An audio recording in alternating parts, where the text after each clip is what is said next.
구독, 좋아요를 눌러주시는 것만으로도 큰 힘이 됩니다.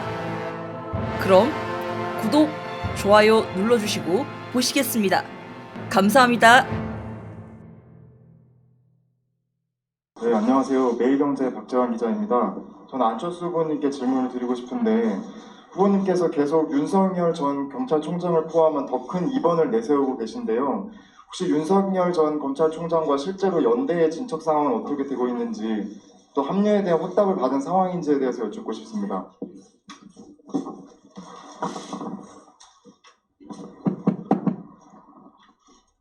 예, 정책 질문인 줄 알았더니 정치적인 질문인데 말씀해 주셨으니까는 답변을 해야죠.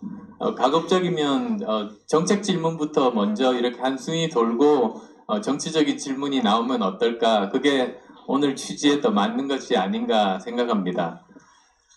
제가 윤석열 총장님께 대해서 아마 야권에서는 유일하게 처음 시작부터 계속 우호적인 시각을 유지를 해왔습니다. 왜 그러냐면 야권 지지자들의 열망이 모였다는 것은 그만큼 우리 야권에 힘이 되실 수 있는 분이라고 생각했기 때문입니다. 그리고 지금도 아직 정치를 하겠다고 선언을 안 하신 상황이어서 정치를 하실지 아닐지 모르겠습니다만 반드시 야권의 정권 교체에 힘을 보태주시는 역할을 해주실 것으로 믿는다. 그렇게 말씀드렸습니다. 그러면 이번 서울시장 선거의 의미가 무엇인가? 이것은 1년짜리 시장을 뽑는 선거가 저는 아니라고 생각합니다. 오히려 이번 선거를 통해서 이번 선거를 계기로 해서 야권의 지지층을 더 넓히는 거죠. 그래서 기존의 제1야당 지지층뿐만 아니라 20대, 30대, 중도층, 부당층까지도 넓혀야 그 힘을 가지고 우리가 대선에서 정권 교체를 할 수 있는 것 아니겠습니까? 그리고 거기에서 저는 윤 총장님께서 굉장히 중요한 역할을 하실 수 있다고 생각합니다. 그런데 저도 이제 경험이 있습니다만 정치권 바깥에 있다가 정치권 들어오면서 여러 시행착오들을 했습니다. 그 중에서는 그 정당을 만들어서 교섭단체 이상을 만든 그런 큰 성공도 거두어봤고 또 실패도 경험을 해봤습니다. 그래서 저는 이제 윤 총장님께서 야권에 도움이 되는 어떤 형태로라도 자리를 잡으실 때 저는 직접적으로 많은 도움을 드릴 수 있다고 생각합니다. 저 같은 경험을 가진 사람은 저밖에는 없거든요. 그래서 제 최선을 다해서 윤 총장님이 야권에서 자리 잡으실 수 있도록 하고 그리고 정권 교체에 정말 큰 역할을 하실 수 있도록 최선을 다하겠다는 그런 취지로 드린 말씀입니다. 네, 감사합니다. 그러면 두 번째 질문은 연합뉴스의 이은정 기자님께서 해주시겠습니다. 오세훈 후보에게 질문을 해주시거나 공통 질문을 해주시기 바랍니다.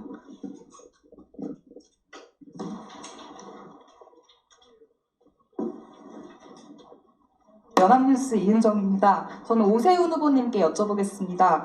오늘 김종인 위원장님이 자연인 오세훈 후보가 아니라 국민의힘 당 후보라는 점을 강조하셨는데 이제 만약에 실무 협상에서 또다시 교착 상태가 일어난다면 이제 후보 간 협상으로 타결한다는 원칙이 그대로 유지될 수 있는 건지 좀 여쭤보고 싶습니다. 네, 좋은 질문 감사드립니다. 아까도 잠시 언급을 했었습니다마는 우리 양 후보 간에 어떤 일이 있어도 단일화 시한을 지킨다. 그리고 만약에 실무팀 간에 협상이 진행되다가 교착 상태에 빠지면 우리 두 후보가 소통을 해서 그 교착 상태를 큰 틀에서 물꼬를 터주는 역할을 하겠다 하는 점에 대해서는 두 번의 만남을 통해서 약속을 확인한 바가 있습니다. 실제로 제가 국민의힘의 대표 선수로서 후보의 위치도 있기 때문에 물론 당의 의사도 존중하고 또 협상팀의 의견이나 협상 전략도 최대한 존중을 해야 되겠지만 그러나 국민적인 염원인 야권 후보 단일화가 더 높은 가치라고 저는 생각을 하고요. 그런 의미에서 가급적이면 당과 협의를 하겠지만 단일화라고 하는 보다 높은 국민 여러분들, 특히 문재인 정부의 실정과 무능에 분노하고 계시는 야권 지지자분들께 실망을 드리지 않도록 정말 최선의 노력을 다해서 단일화에 임하겠다 하는 각오를 다시 한번 이 자리에서 다지겠습니다. 네, 세 번째 질문은 뉴스원 유경선 기자님께서 해주시겠습니다.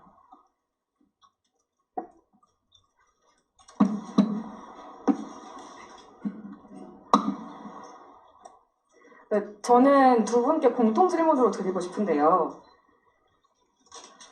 네, 오늘 김종인 위원장께서 그러니까 오세훈 후보가 사실 안철수 후보 합의한 게 없다고 이런 식으로 이제 이야기를 하셨거든요. 근데 반면 두 후보들께서는 지금까지 공식적으로 알려진 두 번의 만남을 통해서 단일화에 대승적으로 합의를 하셨고 또 일정에도 합의를 하셨고 오늘 비전 발표 일정도 합의하셨고요. 그래서 여기 이 발언에 대한 좀 두 후보님의 입장은 어떠신지 좀 여쭤보고 싶습니다. 제가 김종인 위원장께서 후보 간에 합의한 것이 없다고 하신 말씀은 죄송하게도 아직 확인을 못했습니다. 그렇지만 만약에 그렇게 말씀하셨다면 그건 사실이 아닙니다. 그리고 또 후보 간에 합의가 있었다는 것을 아시면서도 그렇게 말씀을 하신다면 그건 이 후보 단일화에 더 큰 영향력을 행사하시겠다는 그런 말씀이신데 그렇게 되면 야권 단일화도 굉장히 어려워지면 물론이고 이제 야권 단일화가 끝나고 야권이 반드시 이번 서울시장 선거에서 승리할 것 아니겠습니까? 그 다음에는 우리 야권이 더 큰 정말 통합을 이루어서 함께 모두 힘을 합쳐서 정권 교체를 이루어 가야 되는데 굉장히 큰 오히려 걸림돌을 만드는 것은 아닌가 저는 그런 우려가 있습니다. 그렇지 않기를 저는 바랍니다. 예, 사실 그동안에 다 여러 차례 보도가 됐듯이 우리 두 후보, 양 후보가 만나서 그 단일화의 시한도 합의를 했고 그에 앞서서 여론조사를 하는 날짜까지도 못을 받고 합의를 했고 그리고 어떤 일이 있더라도 이 약속은 지켜지자는 데 의견을 함께 했습니다. 또 단일화 자체가 목적이 돼서는 안 된다고 저는 생각을 합니다. 단일화 이후에까지 지는 후보가 단일화된 후보를 위해서 선거를 끝까지 돕고 함께 뛴다. 우리 안철수 후보께서 마라톤을 하시는데요. 마라톤에 앞서가기 위해서는 페이스메이커가 필요하지 않겠습니까? 그런 의미에서 앞서가는 사람을 위해서 다른 한 사람은 꼭 결승선까지 들어갈 수 있게 페이스메이커를 하자는 취지의 그런 양 후보 간의 굳은 결의가 약속이 있었습니다. 아마 약속 중에서 그 약속이 가장 중요한 약속이라고 저는 생각을 합니다. 아마 김종인 비대위원장님께서 말씀을 하셨다면 그런 기본적인 원칙 외에 단일화의 구체적인 협상 방식이나 단일화 방법, 그 여론조사 문구 아마 이런 거에 대해서 언급을 하신 게 아닌가 저는 그렇게 미루어 짐작을 하고요. 보다 큰 틀에서의 원칙적인 합의는 분명히 국민 여러분들께 희망을 드리는 그런 단일화 과정과 단일화 이후의 행복, 심지어는 그 이후에 서울시정을 연립정부라고 표현해도 좋고 공동경영이라고 표현해도 좋고 함께 힘을 합쳐서 정말 문재인 정부의 실정이 더 이상 계속되지 않도록 하는데 우리 둘이 함께 뜻과 능력을 함께 모으자. 그리고 그 구체적인 방법은 조금 얘기된 게 있습니다만은 단일화 이전까지는 그거는 공개하지 않았으면 좋겠다. 이런 정도까지는 약속이 있었다는 거 이 자리에서 다시 한번 확인드리겠습니다. 네, 두 분의 답에서 기자님들에게 충분히 이해가 됐을 것이라고 생각하고요. 다음 네 번째 질문으로 넘어가 보도록 하겠습니다. 네 번째 질문은 YTN 김승환 기자입니다. 마이크를 주실 때까지 첨언하자면 현재 SBS 또 유튜브에 합류하고 계시는 방송사들이 속속 늘어나고 계심을 말씀드립니다. 네, 김승환 기자님. 저는 오세훈 후보께 질문을 드리겠는데요. 오늘 문화일보에서 3자 대결 결과에서도 오 후보님이 승리를 한다 이렇게 나왔습니다. 여기에 대해서 어떻게 생각하시는지 궁금합니다. 예, 먼저 그렇게 지지와 성원을 보내주시는 서울 시민 여러분께 정말 진심으로 고개 숙여서 감사의 인사부터 드려야 될 것 같습니다. 정말 감사드리고요. 결점이 많고 허물이 많은 저에게 그렇게 지지를 보내주시고 힘을 실어주셔서 정말 감사합니다. 그러나 저는 그런 3자 대결에 관한 여론조사는 의식적으로 지켜보지 않으려고 노력 중입니다. 왜냐하면 야권이 분열된 상태에서의 서울시장 선거는 필패를 의미하기 때문입니다. 그런 길은 가지 않겠습니다. 어떤 일이 있어도 단일화를 성공시켜서 이번 기회야말로 문재인 정부의 폭정과 무능을 저지시킬 수 있는 그런 서울시의 디딤돌 역할, 교두보 역할을 수행하기 위해서 정말 제 모든 것을 걸겠습니다. 지지와 성원은 감사하지만 3자 대결 구도는 제 머릿속에 없다 하는 것을 다시 한번 명확하게 밝히겠습니다. 네, 현재 SBS, MBC, 그다음 유튜브 물론이고요. 채널A, 그다음 합계 전체가 생중계되고 있음을 여러분께 알려드립니다. 자, 이번에 5번째 질문은 한경닷컴의 조준혁 기자님께서 안철수 후보님께 해주시겠습니다. 네, 한경닷컴 조준혁입니다. 저는 안철수 대표님께 질문 드리겠는데요. 기다리시던 정책 질문 제가 드리겠습니다. 일단 그 10분 동안 주신 말씀이 그동안 늘 해오셨던 말씀을 압축적으로 좀 잘 정리해 주신 것 같고요.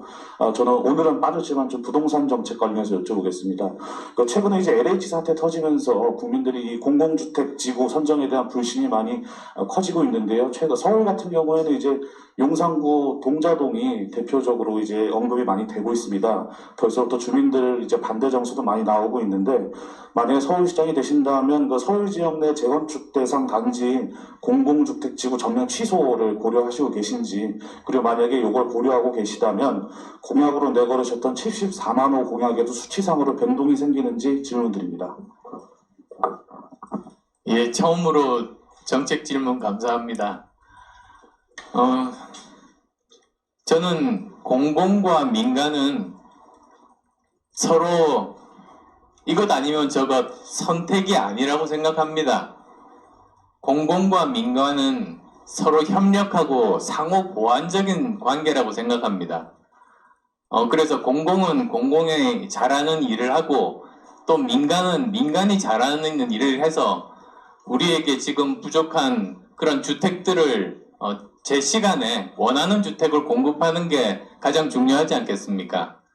그래서 제가 가진 가장 큰 원칙은 주거 복지에 대해서는 공공이 담당하고, 그리고 재건축에 대해서는 민간이 주도하고, 그리고 재개발을 하면 여러 가지 또 도로를 포함한 도시 인프라들이 있으니까 그것이야말로 민관 합동으로 서로 역할 분담해서 한다. 저는 그것이 맞다고 보고 있습니다. 지금 말씀하셨던 그런 공공주택만 이런 고집하는 지금 현재 지금 정부의 정책 자체가 부동산 국가주의 아니겠습니까? 제가 그 정책 자체에 대해서 정면으로 반대하는 입장입니다. 그래서 저는 여러 가지 민간 재건축 현장을 많이 다녀보니까 일부러 늦추는 그런 행정 절차들이 굉장히 많았습니다. 그리고 또 서울시만 가지고 있는 불합리한 정책들도 많았습니다. 그래서 그런 것들을 바로잡고 고쳐서 제대로 민간도 역할을 하는 주택 공급을 꼭 실현하겠습니다. 네, 감사합니다. 다음은 뉴시스의 문광호 기자님, 오세훈 후보 혹은 공통 질문을 해주시기 바랍니다. 저 뉴시스 문광호 기자입니다. 오세훈 후보께 질문 드리도록 하겠습니다. 그 두 후보는 19일까지 단일화를 이루시겠다고 약속을 하셨는데 만약에 19일까지 단일화 합의에 실패했을 경우에도 그 이후에 협상을 계속 이어나가실 생각인지 궁금하고요. 그리고 두 후보 간에 오늘 아침에도 분열을 잉태할 후보다라고 이런 식으로 좀 공방을 서로 주고 받으셨는데 향후에도 두 분의 사이는 좀 문제가 없을지, 그리고 두 분 간의 만남도 계속 이어갈 수 있을지 궁금합니다. 아까 제가 입장을 밝혔는데 다시 한번 또 기회를 주시네요. 고맙습니다. 단일화 실패는 저희 사전에 없을 겁니다. 19일까지 약속은 반드시 지켜줄 것이라고 저는 굳게 믿고 있고요. 지금 현재 협상 상황을 여기 들어오기 직전에 어느 정도 파악을 하고 들어왔는데 오늘 협상은 비교적 제가 듣기로는 순항하고 있는 것으로 듣고 들어왔습니다. 이미 아마 상당 부분이 합의가 됐고요. 이제 막바지 몇 가지를 남겨놓고 있는 것으로 알고 있습니다. 절대로 단일화 실패는 없다는 점 다시 한번 굳은 의지를 확인드리겠습니다. 어제 오후부터 오늘 오전까지 있었던 제가 보기에는 뭐 일종의 해프닝이라고 표현하고 싶은데요. 사실 어느 후보나 본인으로 단일화가 이루어지는 것을 바라고 출마하는 것 아니겠습니까? 이제 그런 의미에서 어제 안철수 후보께서도 왜 안철수가 해야 되는가에 대해서 장문의 입장을 내셨고, 또 저도 그 내용 중에 몇 가지 제가 조금 섭섭하게 느껴지는 부분들이 있어서 그 부분에 대해서 제 입장도 왜 오세훈이어야 하는가 하는 것을 밝히는 글을 올려야 된다는 의무감이 생겼습니다. 그래서 글을 올리는 과정에 좀 직설적인 이런 표현이 들어가서 조금 좀 상황이 불편해진 면이 있습니다.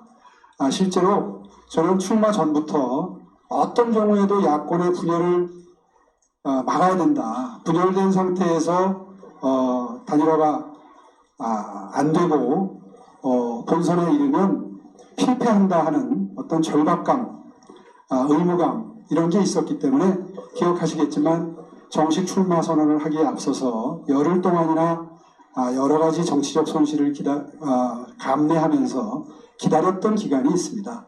그때 안철수 후보님께 외람되지만 우리 당으로 좀 들어와 주시면 저는 출마를 하지 않겠다 하는 의지를 밝힌 바가 있습니다. 그 충심, 그 진정성 지금도 그대로 유지하고 있습니다. 그러나 이제 우리 당의 대표 선수 후보가 된 만큼 절차와 그리고 내용을 갖추어서 단일화가 돼야 된다는 입장만 변했을 뿐이지, 야권 후보 단일화가 정말 지상명령이고 이 정부 다시 정권을 연장하는 그런 일이 일어나지 않도록 하기 위해서 그 국민적인 지상명령이 반드시 실현돼야 된다 하는 데는 그 굳은 의지는 조금도 변함이 없고요. 다만 제가 염려하는 것은 어저께 그 윤석열 지금 아직 이제 정식으로 정치 시작을 선언하지는 않으셨는데 그분과 함께 정치를 하게 되면 좀 더 야권이 커진다, 이런 표현을 쓰셔서 저는 그 점에 대해서는 조금 의견을 달리하거든요. 왜냐하면 만에 하나 안철수 후보께서 시장이 되시고 거기에 윤석열 전 검찰총장 같은 분이 결합을 하게 되면 아마 야권이 커지는 게 아니라 야권이 분열될 수도 있고, 그 가능성이 오히려 더 크다고 생각합니다. 왜냐하면 국회의원 100명 이상의 국회의원이 있는 제1야당이 그 당과 완전히 합쳐지는 것은 현실적으로 어려운 상황이고요. 이제 그렇게 되면 야권이 분열된 상태에서 내년 대선을 맞이할 확률이 높고, 이제 그렇게 되면 야권이 커지는 게 아니라 오히려 분열이 생기고 고착화될 가능성도 있기 때문에 어느 가능성으로 흘러갈지는 아무도 모르죠. 그러나 그럴 가능성이 있다고 염려를 했기 때문에 이제 그 점에 대해서 제가 좀 짚는 과정에서 조금 좀 그 직설적인 표현 때문에 조금은 좀 서먹한 분위기가 만들어졌습니다. 그래서 오늘 이 자리를 빌어서 다시 한번 안철수 후보께 그 부분에 대해서 죄송하다는 말씀도 다시 한번 드리겠고요.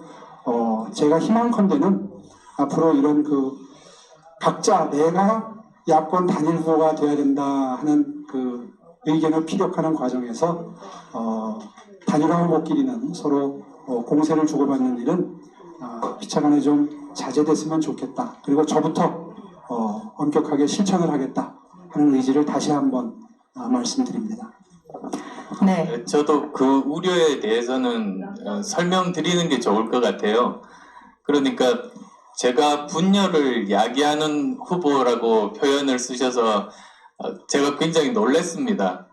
위원장께서 쓰신 게 아닌가 저는 그렇게 또 생각을 할 정도였습니다만 근데 지금 설명을 들어보시니까 그 내용이 사실은 기호에 지나지 않는다는 제가 또 설명을 드리고 싶어서 이렇게 마이크를 잡았습니다. 제가 야권 단일 후보가 되고 시장에 당선된다면 큰 이번을 만들겠다고 하지 않았습니까? 우리가 지금 서울시장 선거를 이렇게 열심히 치르는 이유는 목표는 정권 교체입니다. 정권 교체가 되지 않는다면 지금 이렇게 노력하는 것들이 다 정말 허사로 돌아가는 것 아니겠습니까?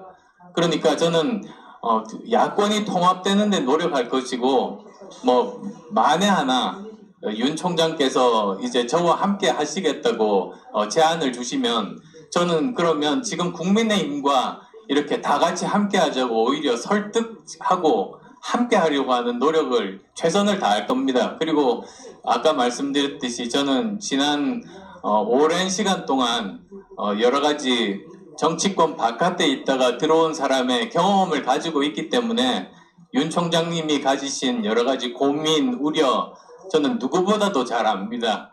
그래서 여러 가지로 말씀드리고 더 큰 야권을 만들고 반드시 정권 교체가 될 수 있는 통합된 야당을 만드는데 저는 전력을 기울이겠다 그렇게 말씀드립니다.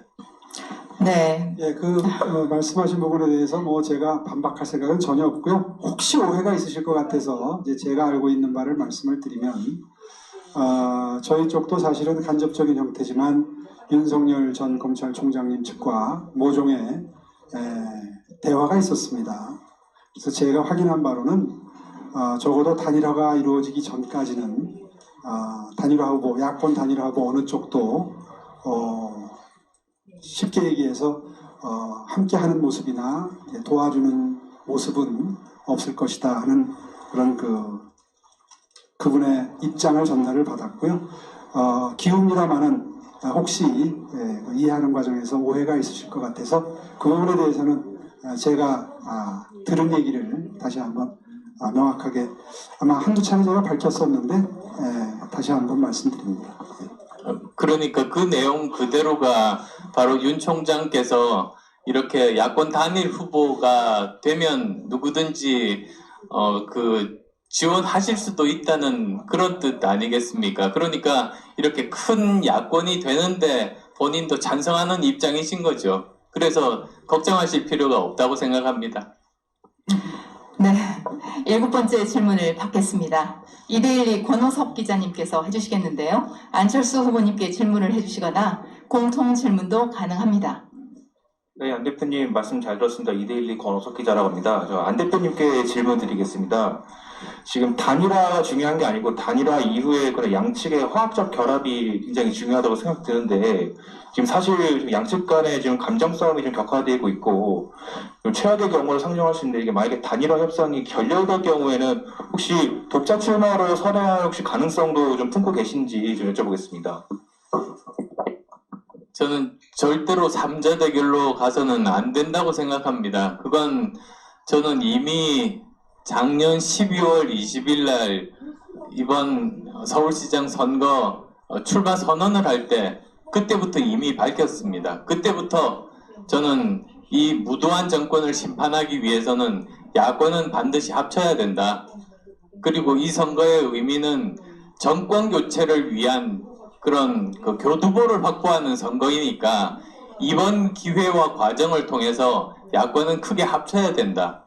저는 이미 그때부터 말씀드리고 지금까지도 제가 지금까지 한 말이라든지 결정이라든지 행동을 보시면 거기에서 어긋나는 것은 어느 하나도 없습니다.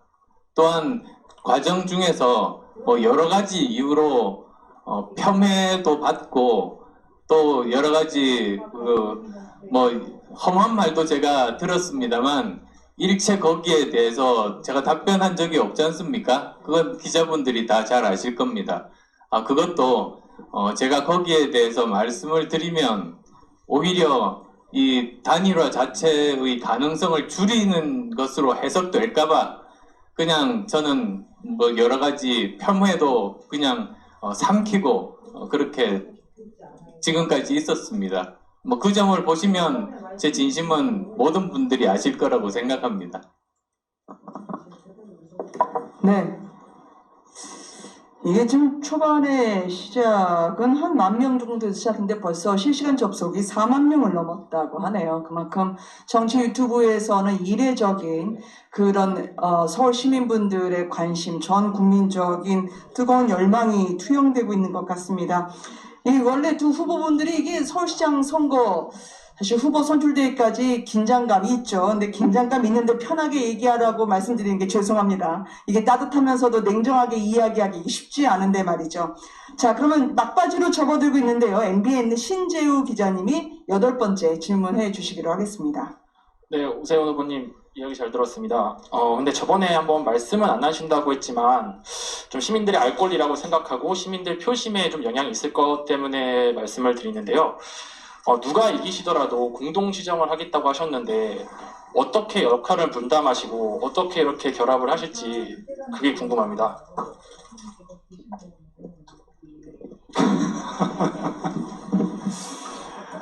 참 곤란한 질문을 계속 해주시는데 제가 인터뷰를 참 많이 했지만 그 질문만 나오면 우리 두 양 후보 간에 그 부분에 대해서는 단일화될 때까지는 구체적인 말씀을 드리지 않는 게 오히려 시민 여러분들께 도리다 하는 말씀을 여러 차례 드렸습니다.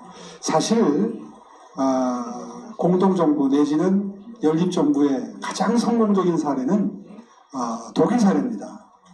독일의 라인강의 기적도 연립정부가 이뤄낸 기적이고요. 또 독일 통일도 또 역시 연립정부가 이뤄낸 그런 성과입니다. 아마 독일 사례를 자세히 보시면 조금 좀 힌트를 얻으실 수 있지 않을까 생각합니다. 실제로 우리나라는 대통령제고 독일은 내각제적 요소가 강하기 때문에 그대로 옮겨올 수는 없습니다. 그런데 그 나라에 굉장히 많은 사례가 쌓여져 있고요. 할 수 있는 방법을 독일의 성공적인 사례를 보면 우리가 배울 게 참 많습니다. 초유의 실험이기 때문에 굉장히 그 위험 요소도 있을 수 있습니다. 그래서 저희 두 사람은 정치인 간의 또 인간적인 신뢰, 정치인 간의 신뢰, 믿음 이런 거를 끝까지 가지고 함께 가야 된다 하는 그런 말씀을 나눈 바가 있고요. 어제 오늘 같은 이런 해프닝이 있어도 또 이렇게 다시 만나면 그건 선의의 경쟁이고 우리의 바람직한 경쟁은 또 이 시간부터 다시 시작된다 하는 모습을 방금 전에 이렇게 비전 발표하는 모습에서 아마 보시고 느끼셨으리라고 저는 생각을 합니다. 아마 단일화가 이루어지고 그리고 패자가 승자를 돕는 그런 선거운동이 그대로 지속이 되고 우리 둘 중에 어느 한 후보가 서울시장으로 들어가서 일을 하는 그런 책임을 맡게 된다면 아마 나머지 한 명이 그분이 최선을 다해서 시민 여러분들을 위해서 일할 수 있도록 돕는 역할을 아마 지켜보시게 될 거고요. 그 구체적인 방법까지도 저희 두 후보가 이야기를 나눈 바가 있습니다. 부디 믿고 조금만 더 기다려주시면 아마 단일화 시한이 이제 며칠 앞으로 다가왔습니다. 단일화가 되면 그때 저희 두 사람이 당당하게 밝히는 기회를 가지도록 하겠습니다. 네, 말로 하는 시정이 아닌 또 쇼맨십이 아닌 그런 진정성 있는 그런 시간들이 거의 막바지에 이르렀습니다. 마지막 9번째 질문입니다. TV조선 박경준 기자님께서 해주시겠는데요. 마지막 질문이니만큼 두 분께 공통 질문을 해주시면 감사하겠습니다. 네, TV조선 박경준입니다. 마지막 질문 드리겠습니다. 공통 질문인데요. 아무래도 광장은 민주주의에 있어서 굉장히 중요한 의미를 가지는데 그래서 두 후보님께 공통 질문 드리겠습니다. 서울시장에 출마하셨으니까요. 서울의 중요한 두 광장을 둘러싼 논란이 있는데 첫 번째 논란은 서울광장에서 퀴어 축제 진행에 대한 입장이 어떠신지에 대한 입장을 밝혀주시면 감사하겠고, 두 번째는 이제 광화문 광장 재조성이 이루어졌는데 이에 대해서 두 분 다 비판해 주신 걸로 알고 있습니다. 앞으로 어떻게 원상해 보실지 아니면 이에 대한 의견 어떤지, 아까 공통 질문이 한번 나왔는데 안철수 후보부터 말씀해 주셨으니까 이번에는 오세훈 후보님부터 말씀해 주시면 감사하겠습니다. 서울광장 퀴어 축제에 대해서는 저는 지난번 바로 이 자리입니다만 금태섭 후보와의 토론회에서 명확하게 밝혔습니다. 저는 사실 소수자 인권 존중에 대해서 신념을 가지고 있는 사람입니다. 그리고 또 집회의 자유도 저는 존중하는 사람입니다. 그런데 제가 문제 제기한 것은 뭐 일부이긴 합니다만 아이들에게 적합하지 않은 그런 여러 가지 과다한 부분들이 있었지 않습니까? 그래서 그런 부분들에 대한 문제를 제기하고, 만약에 그렇다면 제가 외국을 다니면서 본 사례들이 있으니까 어떤 한 곳에서 그곳을 보러 오는 분들과 함께 축제를 하면은 어떻겠냐, 그렇게 제안을 드린 거였습니다. 그건 사실 소수자뿐만 아니라 모든 다른 어떤 집회에서도 과다한 노출이나 행위는 금지해야 됩니다. 그래서 그 문제에 대해서는 저는 모든 집회에 다 적용되는 얘기였었습니다. 그리고 광화문 광장 재조성 부분은 저는 처음 다시 공사 시작할 때 강하게 반대 입장을 밝혔습니다. 이 문제는 그냥 권한 대행인 부시장이 결정할 수 있는 일이 아닙니다. 이 문제에 대해서는 얼마 남지 않은 새로 뽑힐 시장이 책임을 지고 시민들의 의견을 모아서 결정을 해야 되는 상황인데 이렇게 무리하게 시작됐지 않습니까? 그리고 또 저는 이 공사 결정 과정 중에 지금의 권한 대행 뒤에 또 어떤 다른 사람이 이 결정을 주도했다고 그렇게 생각하고 있습니다. 그래서 이 부분에 대해서는 제가 시장이 되면 그 즉시 공사를 중단시키고 그리고 시민들의 의견을 물어서 결정을 하겠습니다. 그래서 만약에 이것이 반대를 한다, 그러면 지금까지 들어간 공사비가 아깝다고 생각하지 않습니다. 오히려 앞으로 들어갈 공사비가 더 많을 수도 있고, 그리고 또 이것 때문에 불편하다면 다시 원상복구를 해야겠죠. 그리고 또 어떤 전체적으로 여론이 나와서 지금까지 한 것이 많이 진행이 됐으니까 계속하면 좋겠다고 하면 그러면 시민의 뜻에 따르는 것입니다. 그런 원칙을 가지고 있습니다.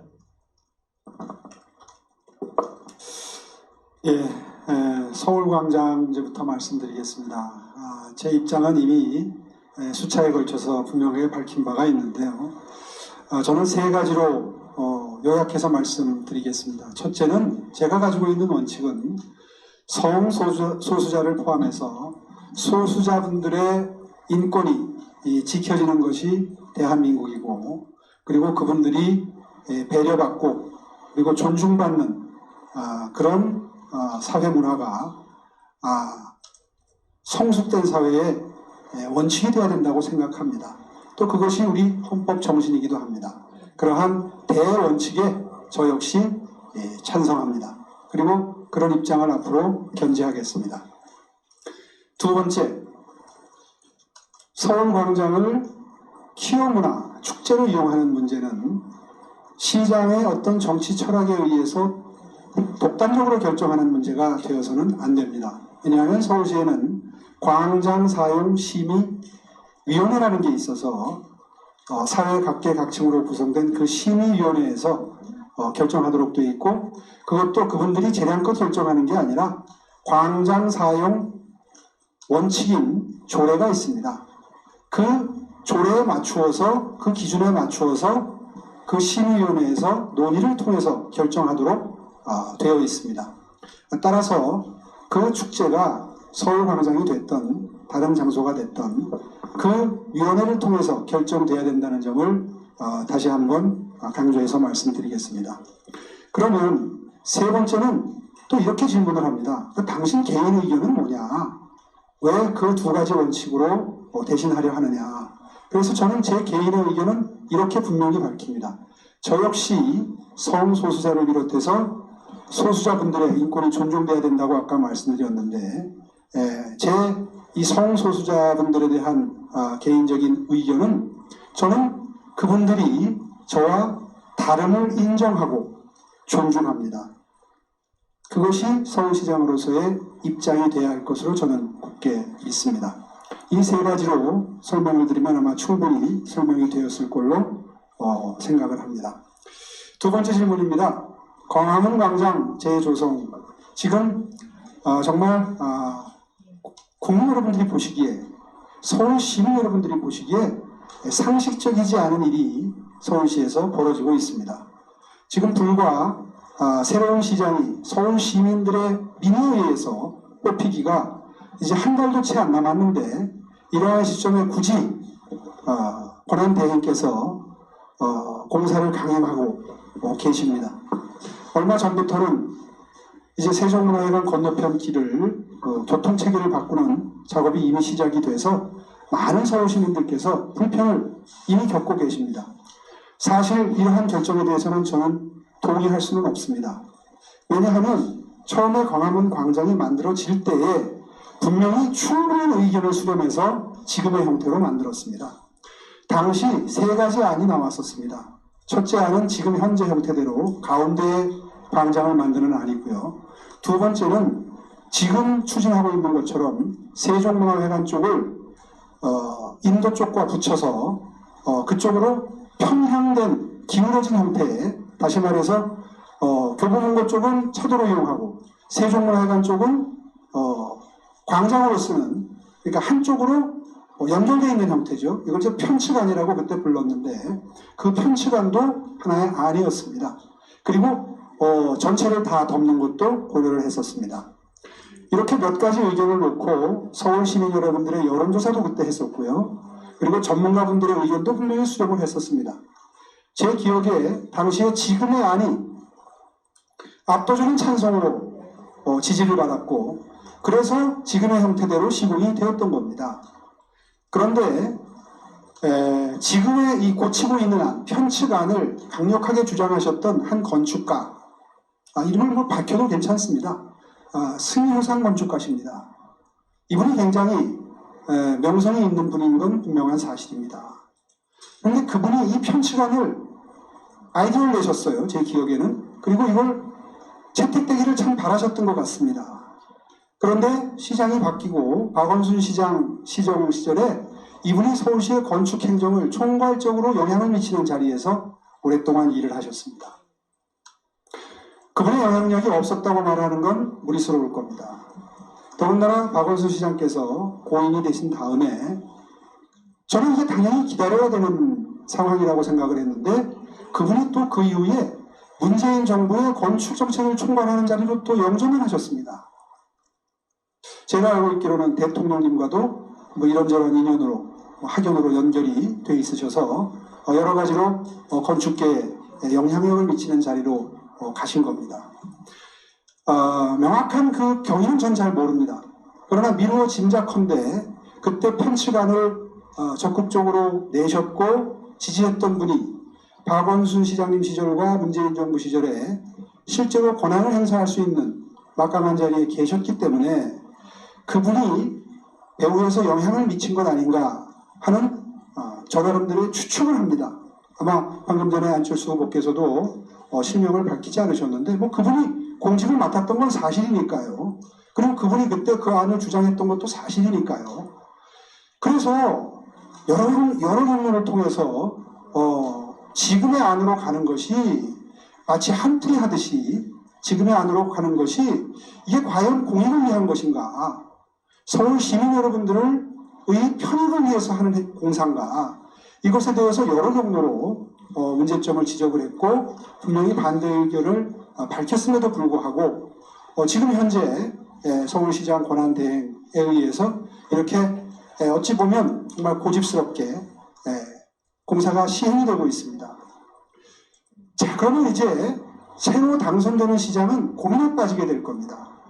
과연 이미 공사비를 상당히 지출을 해서 진행된 이 공사를 원상으로 복구하자니 이미 공사비가 들어갔고 또 상당 부분 교통통제까지 이루어지는 단계까지 와 있고 그대로 묵인을 하고 받아들이자니 지금 말씀드린 대로 이건 분명히 서울 시민들을 위한 결정은 분명히 아니었던 걸로 저는 판단을 하기 때문에 참으로 진퇴양난, 진퇴유곡에 빠지게 됩니다.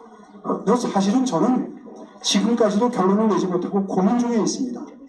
과연 이것을 시장이 되면 원상회복을 시켜야 하는지 아니면은 그대로 상당 부분 공사가 아직 남아있는데 진행을 시켜야 하는지 참으로 가슴이 아픕니다. 솔직히 말씀드려서 아직 결론을 못 내렸습니다. 제가 웬만하면 전임시장에 시작했던 일이나 추진하던 일을 뒤집지 않겠다라는 큰 원칙을 마음속에 가지고 있습니다. 왜냐하면 그것은 전임시장의 일이 옳아서가 아니라 그것도 나름대로 존중돼야 되는 이유가 있기 때문입니다. 그것이 행정의 연속성이기도 하고요. 사실은 제 퇴임 후에 전임시장에서 많은 일들이 지워졌습니다. 정말 그때는 이해할 수 없을 정도로 제가 추진했던 일들을 취소하고 철회하고 원상회복시키는 일들이 무지막지하게 벌어졌기 때문에 그 모습을 보면서 제가 정말 그것은 이건 국민을 위한, 시민을 위한 행정이 아니라고 제 스스로 여러 번 깨달을 기회가 있었기 때문에 나는 공직에 취임하더라도 그런 일을 그렇게 쉽게 하지 않겠다 하는 결심을 했었거든요. 그런 차원에서 지금도 여러 가지 고민이 많습니다. 사실 박원순 전 시장님의 시정 중에 시민들이 동의하지 못할 만한 일들이 꽤 있습니다.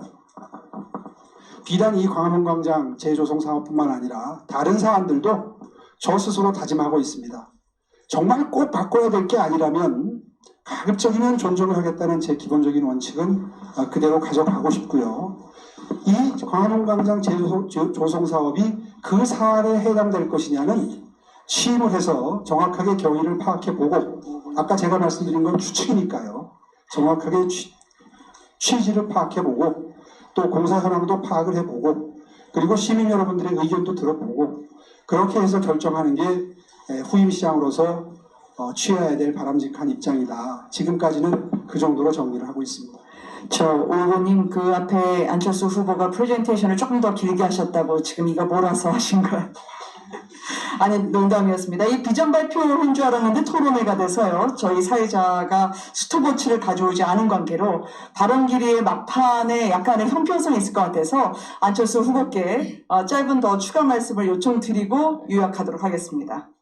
네, 오 후보 말씀 듣다 보니까 이제 생각이 난 게 하나 있어서 추가로 좀 말씀드리려고요.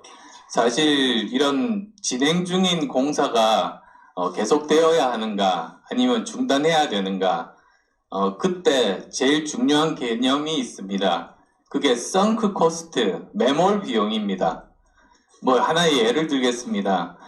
어떤 기업에서 사업을 합니다. 지금까지 10억 원을 투자를 했습니다. 근데 아무 효과가 없는 겁니다. 그러면 이제 이 의사결정권자가 1억만 더 넣으면 뭔가 나올 것 같은데 이런 유혹에 빠지기가 쉽거든요. 그래서 1억을 하는데 여전히 없습니다. 그 다음에 또 2억만 더 하면 정말로 이번에는 결과가 나올 것 같은데 또 안 나옵니다. 사실 그렇게 되면서 망하는 기업들이 굉장히 많습니다. 망하는 그런 지자체도 사실은 많습니다. 그래서 사실은 이런 경우에 결정하는 그 가장 큰 원칙은 지금까지 투자한 비용은 잊어버리는 겁니다. 지금까지 투자한 비용은 매몰 비용, 썬크 코스트입니다. 그걸 잊어버리고 나면 뭐가 남느냐? 지금 현재 이 시점에서 과연 어떤 것이 가장 효과적인가? 그래서 예를 들면 뭐 아까 사업의 예를 들었습니다만 같은 1억을 이미 10억을 투자한 데다가 투자하면 그게 효과가 있을 건지 아니면 새로운 곳에 1억을 투자하는 게 효과가 있을 건지 그렇게 객관적으로 판단하는 게 맞는 거거든요. 그래서 마찬가지로 이제 서울시장에 취임을 하면 그 즉시로 광화문 그 공사를 중단시키고 지금까지 얼마가 들어간 것에 대해서 고려하기보다는 오히려 시민들의 편익을 먼저 생각하는 것이 맞습니다. 그래서 그런 관점에서 보고 만약에 복구가 더 필요하다고 하면 그건 복구해야죠. 장기적으로 저는 봐야 된다. 이런 매몰 비용 개념으로 접근하겠다. 그 말씀을 드리고 싶습니다. 네, 서울 시민 여러분, 오늘 두 후보가 보여준 서울에 대한 비전과 열정 잘 보셨습니까? 앞으로도 두 후보가 여러분께 보여줄 행보에 많은 관심과 응원을 부탁드리겠습니다. 네, 오늘 비전 발표를 보셨는데요. 앞으로 토론회가 또 남아 있습니다. 누가 서울의 미래를 책임질 후보인지 또 정권 교체를 위해 필요한 대한민국의 자산인지 생각하시는 중요한 시간 마련해 드리도록 하겠습니다. 국민의힘과 국민의당은 17일, 18일 여론조사를 통해서 19일 최종 단일화 후보를 선출할 예정입니다. 서울 시민 여러분들의 많은 관심과 응원 부탁드리겠습니다. 네, 원래 1시간 예정이었는데 벌써 15분을 넘겼습니다. 실시간 접속자 수도 벌써 5만인데 여기서 아쉽게 인사를 드려야겠네요. 서울시장 후보 단일화 비전 발표회 오늘 이것으로 마치도록 하겠습니다. 시청해 주셔서 감사합니다.